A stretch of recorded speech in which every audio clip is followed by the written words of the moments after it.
Hello and ನಮಸ್ಕಾರ. After long time video, but ಈ ವೀಕೆಂಡ್ಗೆ ನಿಮ್ಮ ಮನೆಯವ್ರ ಜೊತೆ ನೀವು ಟೈಮ್ ಸ್ಪೆಂಡ್ ಮಾಡೋ ಅಂತ ಜಾಗ ಹೇಳ್ತೀನಿ. ತಡ ಯಾಕೆ, ಬನ್ನಿ. ನಾನು ನಿಮ್ಮ ಅಭಿಮಾನಿ, ಇದು ನಿಮ್ಮ ಮುಗಿಯದ ಅಭಿಯಾನ.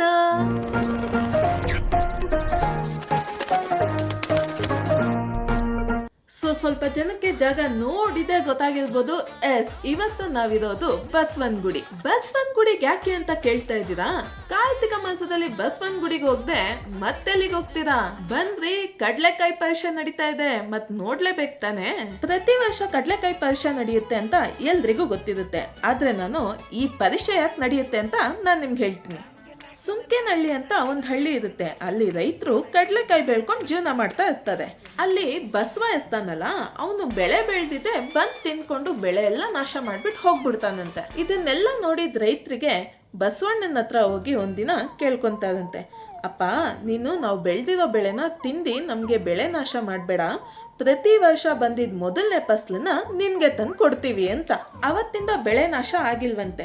ಇದನ್ನ ಗಮನಿಸಿದ ಕೆಂಪೇಗೌಡರು ಬಸವಣ್ಣನ್ಗೆ ಒಂದು ಗುಡಿ ಕಟ್ಟಿಸ್ತಾರೆ 1537ರಲ್ಲಿ. ಅದೇ ಬಸವನಗುಡಿನಲ್ಲಿರೋ ದೇವಸ್ಥಾನ. ಅವತ್ತಿಂದ ಇವತ್ತಿನವರೆಗೂ ಕಾರ್ತಿಕ ಮಾಸದಲ್ಲಿ ಈ ಕಡ್ಲೆಕಾಯಿ ಪರಿಷೆ ನಡೆಯುತ್ತೆ. ತಡ ಯಾಕೆ, ಬನ್ನಿ ನಮ್ ಕಡ್ಲೆಕಾಯಿ ಪರಿಷೆ ನೋಡಿಯುದಂತೆ. ಇದೇ ತಿಂಗಳ 15ರಿಂದ 19ನೇ ತಾರೀಕು ತನಕ ನಡೆಯುತ್ತೆ. ತಡ ಯಾಕೆ, ಬನ್ನಿ ನೋಡಿ, ಎಂಜಾಯ್ ಮಾಡಿ. ಜೇಬಲ್ಲಿರೋ ದುಡ್ಡನ್ನ ಮಾತ್ರ ಖಾಲಿ ಮಾಡ್ಕೋಬೇಡಿ. ಗಾಡಿನಲ್ಲಿ ಹೋಗೋದು ಪಾರ್ಕಿಂಗ್ ನ ದಯವಿಟ್ಟು ಸರಿಯಾಗಿ ಮಾಡ್ಬಿಟ್ಟು ಹೋಗಿ.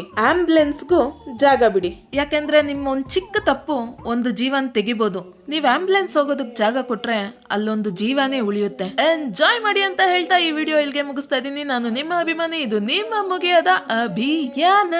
ಥ್ಯಾಂಕ್ ಯು, ಧನ್ಯವಾದ. ನನ್ನ ಬಾಳ ಹೆಣ್ಣಿವಳೆ, ಜೀವಮಾನ ಸಾಲಲಾರದು ಅಂದವುಗಳು